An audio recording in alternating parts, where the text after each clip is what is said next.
یعنی یہ ایک صحابی ہیں، معتبر صحابی اور نیک صحابی تھے، ان کے لیے بی بی پاک فرما رہی ہیں کہ وہ صحابی جو ہے نا وہ لوگوں کو نماز ادا کروا دیں گے، انہیں حکم دیجئے کہ وہ نماز پڑھا دیں۔ فرمایا قضائے الہی سے بچنے کی کوئی صورت نہیں ہے، ابھی کچھ رات باقی تھی کہ ابن شباج مؤذن نے حاضر ہو کر نماز کے لیے عرض کیا۔ امیر المومنین اٹھ کھڑے ہوئے اور جب صحن خانہ میں آئے تو گھر میں پلی ہوئی بطخوں نے چیختے چلاتے ہوئے اپنی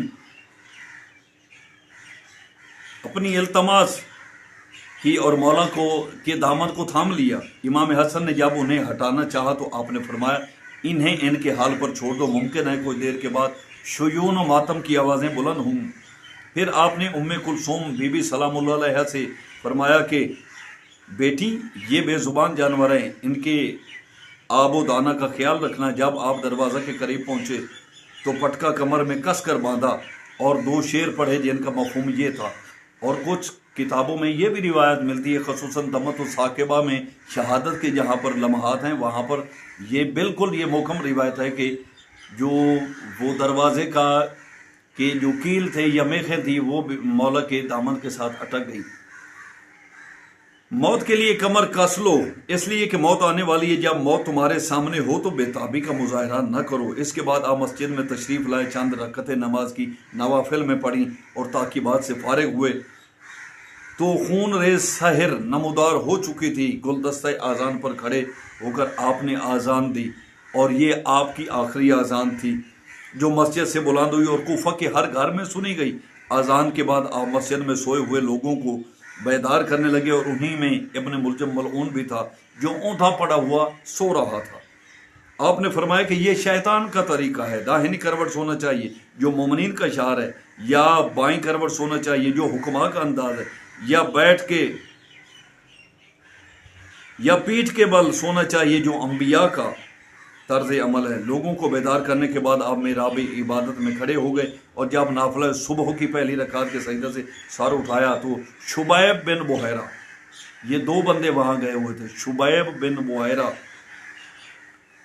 نے آپ پر تلوار سے وار کیا لیکن وہ وار خطا گیا اور مسجد کے ستون کے ساتھ جا لگا، اور یہ دونوں بندے مسجد کے ستون کے ساتھ یعنی چھپے کھڑے ہوئے تھے۔ مولا سے کیا چھپنا، مولا کو تو پتہ ہے، لوگوں کو جو ہے نا وہ تھوڑا سا فہم مزاجی میں سوچنا چاہیے کہ کچھ کہتے ہیں کہ لو جی یہ خودکشی ہے، ان کا دماغ ٹھیک نہیں ہے۔ مگر تلوار ستون مسجد سے ٹکرائی، پھر ابن ملجم ملعون نے زہر میں بجھی ہوئی تلوار سر مبارک پر ماری جس سے آپ کا سر مبارک شگافتہ ہو گیا۔ آپ نے فرمایا کعبہ کے رب کی قسم میں کامیاب ہوا۔ اور اسی ابن ملجم سے میں نے ایک کتاب میں پڑھا ہے کہ وہ کہتا ہے کہ مجھے پتا ہے کہ یہ جس وقت پکڑا گیا تھا نا تو اس وقت یہ سرکار حسنین کریمین اور دیگر اصحاب باوقار کے حضور میں یہ کہہ رہا تھا کہ مجھے پتا ہے کہ یہ تلوار کہاں سے آئی ہے، کس لوہار نے بنائی ہے، کس نے بھیجی ہے، اس کو کتنی مرتبہ زہر میں بجھایا گیا ہے اور اس زہر کا اثر کتنا ہے، یہ خود کہہ رہا ہے۔ اور پھر بعد میں ایک جو طبیب بلایا گیا تو وہ آگے ہم آپ کو پیش کرتے ہیں کہ اس طبیب نے کیا کہا تھا اس زہر کے متعلق۔ آسمان کا اب یہ حاطف غیبی سے آواز آئی، آسمان کانپا، زمین لرزی، مسجد کے دروازے آپس میں ٹکرائے، زمین و آسمان کے درمیان منادی نے یہ ندا دی کہ آج رکن ہدایت منہدم ہو گیا۔ رکن ہدایت، یہ کچھ لوگ کہتے ہیں نا کہ ان ہدایت نہیں دے سکتے، صرف اللہ دیتا ہے، نہیں، پھر انبیاء اور رسول و پیغمبران اور ان 14 معصومین کو کیوں بھیجا گیا تھا؟ رکن ہدایت منہدم ہو گیا، علی مرتضیٰ قتل کر دیے گئے، قد قتل امیر المومنین۔ دمت و ثاقبہ میں مزید جو ہے وہ خطبہ موجود ہے اور اس خطبے کے ساتھ ساتھ وہ منادی کی ندا جو ہے وہ بھی موجود ہے۔ میں بہت کم وقت میں آپ کے حضور میں پیش کر رہا ہوں تاکہ میں اپنا ٹاپک جلد لپیٹوں۔ وسیع پیغمبر شہید کر دیے گئے، اس آواز نے کوفہ کی آبادی کو لرزہ بر اندام کر دیا، تمام شہر کانپ اٹھا اور لوگ گھروں سے باہر نکل آئے۔ امام حسن و امام حسین سرا و سیما و پریشان حال مسجد کی طرف دوڑے جہاں لوگ پھوٹ پھوٹ کر رو رہے تھے۔ رسول کے نواسوں نے آگے بڑھ کر دیکھا کہ محراب مسجد خون سے تر ہے اور امیر المومنین خاک و خون میں غلطاں فرش مسجد سے مٹی اٹھا اٹھا کر سر کے زخم پر ڈال رہے ہیں۔ آپ کو محراب میں بہت ہی ایک بہترین بات کہ مسجد کی مٹی میں بھی شفا ہے، اور ذریحات مقدسات ائمہ کی مٹی بھی خاک شفا کے طور پر آپ استعمال کر سکتے ہیں۔ آپ کو محراب عبادت سے صحن میں لایا گیا۔ امام حسن نے قاتل کے بارے میں پوچھا تو آپ نے فرمایا کہ مجھے ابن ملجم نے قتل کیا ہے۔ اتنے میں باب کندہ کی طرف سے ایک شور بلند ہوا اور ابن ملجم گرفتار کر کے لایا گیا، یعنی جس قبیلہ کے ہاں یہ آ کر ٹھہرا تھا۔ غم و غصہ سے لوگ بے قابو ہو رہے تھے، آنکھوں سے غیظ و غضب کی چنگاریاں نکل رہی تھیں، اور ہر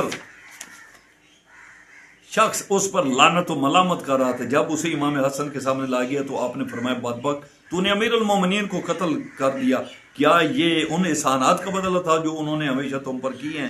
ابن ملجم سر جھکائے خاموش کھڑا رہا، اور اس نے کہا کسی بات کا جواب میں نہیں دے سکتا۔ امیر المومنین نے غشی سے آنکھیں کھول کر اسے دیکھا اور فرمایا اے ابن ملجم، کیا میں تیرا اچھا امام نہ تھا؟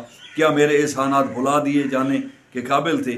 اس پر ابن ملجم نے کہا میں اپنے لیے دوزخ کا سامان کر چکا ہوں، پھر بھی مجھے کوئی پشیمانی نہیں ہے۔ اس کے بعد آپ نے امام حسن کی طرف رخ کیا اور فرمایا کہ اے فرزند، اگر میں زندہ بچ گئے تو مجھے اختیار ہوگا کہ میں اسے سزا دوں یا معاف کروں، اور اگر اس ضربت کے نتیجے میں چل بسا تو تم اس سے قصاص لینا اور ایک ضربت کے بدلے ایک ہی ضربت لگانا، اور جب قتل ہو جائے تو اس کے ہاتھ پاؤں نہ کاٹنا۔ لیکن بعد میں ہم آپ کو بتاتے ہیں کہ لوگوں نے کیا کیا تھا۔ امام نے تو اس کے ہاتھ پاؤں نہ کاٹے تھے۔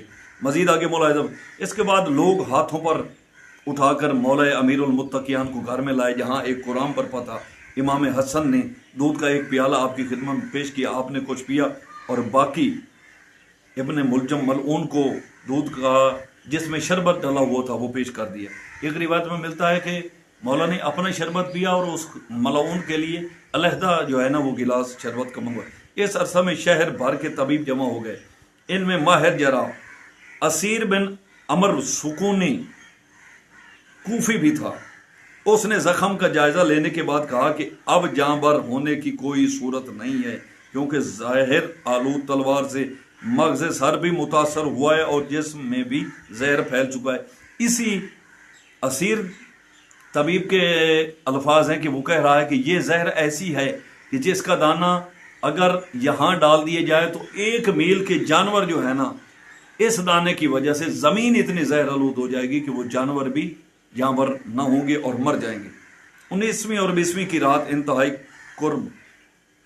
انتہائی کرب اور اضطراب کے عالم میں گزری، اور جب 20ویں ماہ رمضان کی رات کا 2/3 حصہ گزر چکا تو آپ کی حالت دگرگوں ہو گئی، پیشانی پر موت کا پسینہ آیا۔ آپ نے کلمہ شہادت زبان پر جاری کیا اور روح اطہر عالم قدس کی طرف پرواز کر گئی۔ تقوی اور راست بازی کا چراغ گل ہو گیا، علم و عمل کی آفتاب کو گہن لگ گیا اور دنیا تیرہ و تار ہو گئی۔ امام حسن و امام حسین اور سرکار محمد حنفیہ نے مل کر جو ہے وہ غسل و تجہیز و کفن اور وہ کافور جو رسول اقدس کی کافور سے بچی ہوئی تھی وہ لگائی، اور باقی جو مولا کی وصیت تھی اس میں کچھ روایات ملتی ہیں کہ تابوت کو اس ناقص سوار کو دے دینا، وہ دیا گیا۔ بہرحال ہم مزید آپ کے لیے قاتلوں کا جو انجام ہے وہ بھی پیش کر دیں بہت جلد۔ امیر المومنین حضرت علی ابن ابی طالب کے قتل میں 4 افراد عبد الرحمن بن ملجم، قطامہ بنت اخزر یا نجبہ، شعیب بن بحیرہ اور وردان بن مجالد یا مخالد شریف۔